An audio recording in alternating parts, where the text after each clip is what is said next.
Sarah clutched her phone, staring at the missed call notification from the hospital.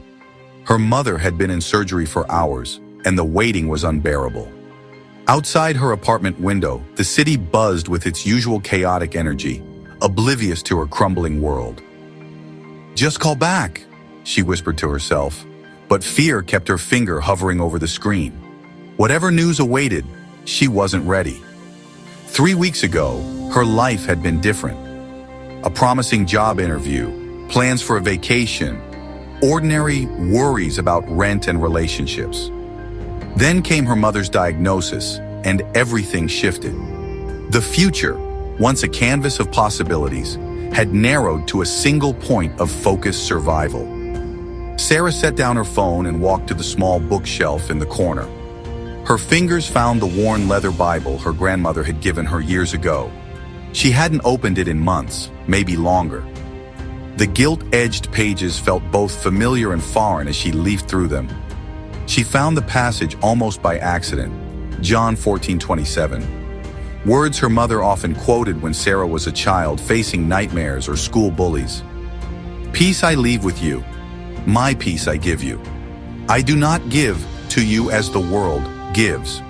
Do not let your hearts be troubled and do not be afraid." Sarah remembered her mother's voice, steady and calm even in difficult times. How had she managed that serenity? It wasn't denial or false optimism. Her mother had always faced reality squarely. It was something deeper. The phone rang, startling her. The hospital number. Sarah took a deep breath and answered. "Ms. Williams, your mother's out of surgery." It went better than expected. Relief flooded through her, but something else too, a strange quietness that felt both new and ancient. Later that evening, Sarah sat beside her mother's hospital bed. The machines beeped softly, and her mother's chest rose and fell with steady breaths. The road ahead would still be difficult. Recovery, treatment, uncertainty. But somehow the crushing weight had lifted. "I found your favorite verse today," Sarah whispered, though her mother was still sedated. "About peace.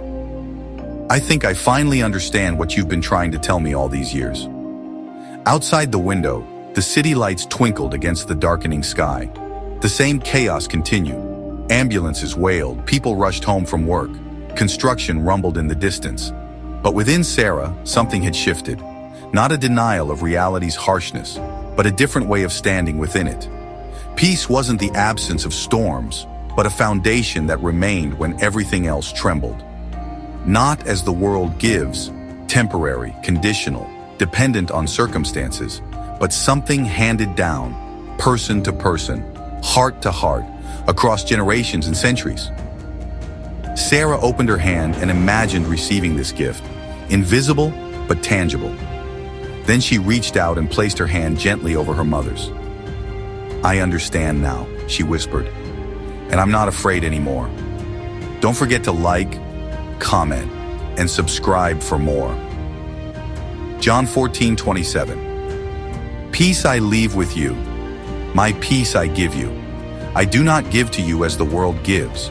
Do not let your hearts be troubled and do not be afraid." Thank you for watching.